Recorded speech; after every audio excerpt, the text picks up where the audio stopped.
No recuerdo exactamente cuándo empezó. Si tuviera que señalar un momento preciso, una grieta en la rutina por donde todo se filtró, diría que fue una noche cualquiera, de esas que no dejan huella, en las que el tiempo parece avanzar sin resistencia y la mente se desliza entre pensamientos sin detenerse en ninguno.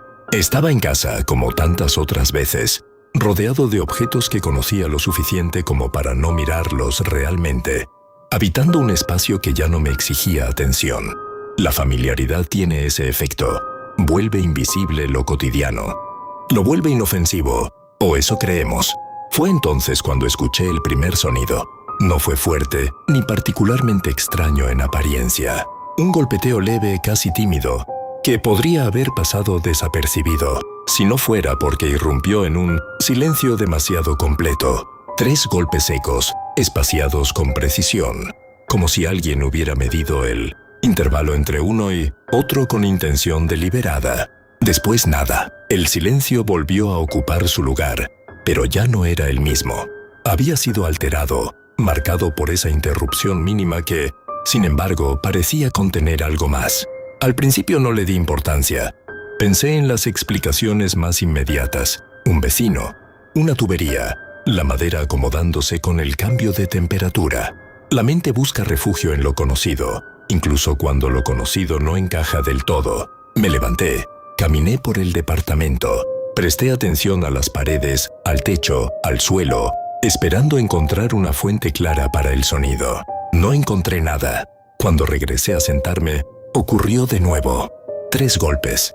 Esta vez no solo los escuché, los sentí, no como una vibración física evidente, sino como una ligera tensión en el ambiente. Una alteración sutil que recorría el espacio sin origen definido. Me quedé inmóvil, escuchando con una atención que rozaba la obsesión, intentando anticipar la repetición. El silencio se alargó más de lo esperado, como si algo en alguna parte estuviera decidiendo si continuar o no. Y entonces lo hizo. 3 golpes. Era el mismo patrón, la misma cadencia, pero había algo distinto en la forma en que se manifestaba. No provenía de un punto fijo. No era la pared izquierda ni la derecha, ni el techo ni el suelo. Era como si el sonido se desplazara, como si no estuviera atado a un lugar concreto, sino al espacio mismo. Esa sensación, más que el sonido en sí, fue lo que me inquietó por primera vez. Intenté ignorarlo, apagué las luces, me acosté y cerré los ojos, convencido de que el cansancio terminaría por imponerse. Sin embargo, el sueño no llegó. Cada vez que estaba a punto de cruzar ese umbral difuso entre la vigilia y el descanso, el sonido volvía puntual, preciso, como si supiera exactamente cuándo interrumpir. 3 golpes, pausa, 3 golpes. Con el paso de las horas, empecé a notar algo que no había percibido al principio. El intervalo entre las repeticiones no era constante. Variaba ligeramente, como si se ajustara a mi estado, como si respondiera a mi atención. Cuando intentaba distraerme, el tiempo entre un patrón y otro se acortaba. Cuando me concentraba en él, se alargaba, volviéndose casi insoportable. Era de algún modo reactivo. La idea de que algo pudiera responder a mi percepción me resultó absurda en un primer momento. Sin embargo, la evidencia, si es que así podía llamarse, comenzaba a acumularse en una dirección incómoda. No era solo un sonido, era un comportamiento. A la mañana siguiente, la luz del día actuó como un anestésico. Todo parecía normal, incluso ridículamente normal. El ruido de la calle, las voces lejanas, el tráfico, el murmullo constante de la vida cotidiana devolvían al mundo su coherencia habitual. Lo ocurrido durante la noche se desdibujaba, perdiendo fuerza, transformándose en algo cercano a un mal sueño. Esa es una de las características más engañosas del miedo, su incapacidad para sostenerse plenamente bajo la luz. Sin embargo, la normalidad no duró. Mientras preparaba café, con la mente ya ocupada en tareas simples y previsibles, el sonido volvió a manifestarse. Esta vez, sin embargo, no hubo ambigüedad en su origen.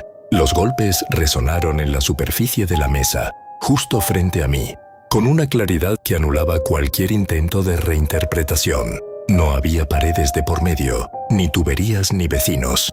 Solo madera, aire y el sonido. 3 golpes. El impacto fue seco, inconfundible.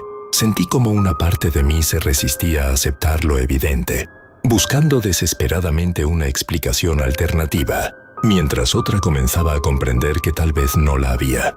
Permanecí inmóvil, observando la mesa como si esperara que revelara algún mecanismo oculto, algún truco que justificara lo que acababa de suceder. Nada ocurrió, hasta que ocurrió otra vez. A partir de ese momento, la experiencia dejó de ser un evento aislado para convertirse en una presencia constante. Los golpes aparecían en distintos momentos del día, siempre con la misma estructura básica, pero con variaciones que sugerían algo más que repetición mecánica. A veces eran más suaves, otras más intensos, a veces cercanos, otras difusos, pero siempre estaban ahí, como un pulso subterráneo que atravesaba el espacio. Lo que más me perturbaba no era el sonido en sí, sino la sensación creciente de que había una intención detrás. No una intención humana, fácilmente reconocible, sino algo más primario, más difícil de definir, como si el fenómeno no estuviera completo, como si se encontrara en proceso de formación. Esa idea se volvió más clara y más inquietante una noche en particular. El patrón cambió. Después de los 3 golpes habituales, se produjo una pausa más larga de lo normal. Me encontré conteniendo la respiración, anticipando la repetición, pero en lugar de los 3 golpes esperados, hubo uno solo, más suave, casi dubitativo, como si no estuviera seguro de sí mismo. 3. Pausa. 1. La secuencia se repitió varias veces, cada vez con ligeras variaciones en la intensidad y el intervalo. No tardé en darme cuenta de que no era un error, ni una irregularidad aleatoria. Era un cambio deliberado, una adaptación. No sé qué me llevó a hacerlo. Tal vez la necesidad de confirmar que no estaba perdiendo la razón. Tal vez una curiosidad mal dirigida. Tal vez algo más difícil de nombrar. El caso es que, cuando el patrón volvió a repetirse, respondí. Golpeé la mesa 3 veces. El silencio que siguió fue distinto a todos los anteriores. No era ausencia de sonido, sino una especie de suspensión, como si el espacio mismo estuviera conteniendo algo. Pasaron varios segundos, o tal vez más. Es difícil medir el tiempo en esos momentos, antes de que llegara la respuesta. 4 golpes, pero no en la mesa, no en ninguna superficie visible. El sonido parecía venir de todas partes y de ninguna al mismo tiempo, envolviendo el espacio de una manera que desafiaba cualquier referencia espacial. Fue en ese instante cuando comprendí que había cruzado un límite que no debería haber cruzado. A partir de entonces, los eventos se intensificaron. Los golpes comenzaron a manifestarse en lugares donde no deberían ser posibles. Dentro de los muebles, en el interior de las paredes, en puntos del espacio donde no había superficie alguna. En más de una ocasión, tuve la impresión de que provenían del aire mismo, como si algo invisible interactuara con una estructura que no podía percibir. Pero el cambio más significativo no fue externo, fue interno. Empecé a notar que mi percepción del entorno se alteraba incluso en ausencia de los golpes. Los espacios parecían ligeramente desfasados, como si las distancias no fueran exactamente las mismas, como si los objetos ocuparan posiciones apenas distintas a las que recordaba. Era un cambio sutil, casi imperceptible, pero constante. La primera vez que lo vi en el espejo, supe que ya no había vuelta atrás.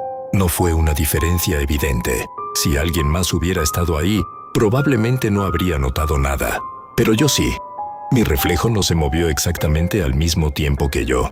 Hubo un desfase mínimo, una fracción de segundo en la que la imagen parecía procesar el movimiento antes de ejecutarlo.